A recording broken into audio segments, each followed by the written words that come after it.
आदाब नाज़रीन, भारत एक्सप्रेस उर्दू में आपका इस्तकबाल है। मैं हूं निसार अहमद खान। इसराइल के साथ तवील वक्त से जंग का सामना कर रहे हमास की तरफ से पहली बार एक रिपोर्ट जारी की गई है। हमास ने अपनी रिपोर्ट में इसराइल के खिलाफ किए गए हमले को दुरुस्त करार दे दिया है। वहीं दूसरी जानिब इसराइल ने गजा में कैदियों की रिहाई के बदले जंग बंदी की हमास की शराइत का हवाला देते हुए कहा है कि वह हमास की तरफ से पेश करदा हथियार डालने की शराइत को मुस्तरद करता है।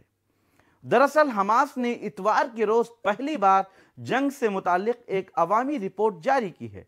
इसमें हमास ने कहा है कि 7 अक्टूबर 2023 को इसराइल पर किया गया हमला बेहद जरूरी था। 16 सफ़हात पर मुश्तमिल इस रिपोर्ट में हमास ने अपने उन हमलों को सही ठहराया है जो उसने गजा सरहद के जरिया इसराइल में आकर किया था। रिपोर्ट्स के मुताबिक इन हमलों में तकरीबन 1140 इसराइली अफराद की मौत हो गई थी। हालांकि अरबी और अंग्रेजी जबान में जारी हुई इस रिपोर्ट में हमास ने यह भी कहा है कि इस हमले में कुछ गलतियां जरूर हुई हैं। हमास के मुताबिक ये गलतियां इसराइली सिक्योरिटी और फौजी निज़ाम के जवाल और गजा के सरहदी इलाकों में अफरा तफरी की फिजा पैदा होने की सूरत में हुई हैं। हमास ने इस मौके पर वाज़ेह तौर पर कहा है कि इसराइल के खिलाफ ये हमले जरूरी थे। फलस्तीनी लोगों के खिलाफ इसराइली साजिशों के जवाब में ये एक आम रद्द अमल था। वाज़ेह रहे कि इस हमले के दौरान हमास ने तकरीबन 250 अफराद को यरगमाल बना लिया था। इनमें से कुछ हलाक भी हुए हैं, जबकि आरजी जंगबंदी के दरमियान तकरीबन 100 इसराइली यरगमालियों को रिहा किया जा चुका है। हमास के कंट्रोल वाले गजा की वजारत सेहत का कहना है कि इसराइल की तरफ से की जा रही मुसलसल बमबारी में गजा में अब तक 25,000 से ज्यादा लोग जा बहक हो चुके हैं। इसमें बड़ी तादाद खवातीन और बच्चों की शामिल है। हमास ने इसराइल से गजा में इसके जारहाना रुख पर फौरन रोक लगाने के लिए भी कहा है। हमास ने कहा कि हम इस बात पर जोर देते हैं कि फ़लस्तीनी अफराद के पास अपने मुस्तकबिल से मुताल्लिक फैसला लेने और अपने अंदरूनी मामलों को हल करने की सलाहियत है। रिपोर्ट में कहा गया है कि दुनिया की कोई भी पार्टी उनके पास उनके अख्तियार से मुताल्लिक फैसला लेने का अख्तियार नहीं रखती।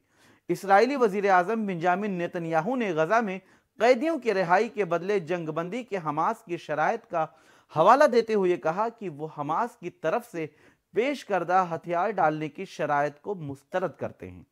उनका कहना था कि जंग रोकने के बदले कैदियों की रिहाई के हवाले से हमास की तजवीज़ को कबूल नहीं कर सकते। नेतन्याहू ने मजीद कहा कि जो हमें निशाना बनाने की कोशिश करता है हम उसे तबाह कर देते हैं। हम अब तक 110 यरगमाली अफराद को वापस ला चुके हैं और बाकी यरगमालियों को जल्द वापस करने के लिए पुरअज़्म हैं। यह जंग के मकासद में से एक है और इसके हुसूल के लिए फौजी दबाव बुनियादी शर्त है। उन्होंने कहा कि हम यरगमालियों की रिहाई के लिए 24 घंटे काम कर रहे हैं और मैं हथियार डालने की इन शराइत को मुस्तरद करता हूं जिन्हें हमास ने पेश किया था। इसराइली पीएम ने कहा कि हमास ने तमाम यरगमालियों के बदले में इसराइल के साथ जंग बंदी की जो तजवीज़ पेश की है उसमें उसने जंग रोकने और तमाम इसराइली फौजियों को गजा से वापस करने की शर्त रखी है। अगर हम इस शर्त को कबूल कर लेते हैं तो इससे इसराइल की सलामती का हुसूल मुमकिन नहीं है। जब तक गजा में हमास की हुकूमत मौजूद है उस वक्त तक इसराइल की सलामती खतरे में रहेगी। उन्होंने कहा कि इसीलिए मैं हमास की तरफ से पेश करदा तमाम शराइत को मुस्तरद करता हूं।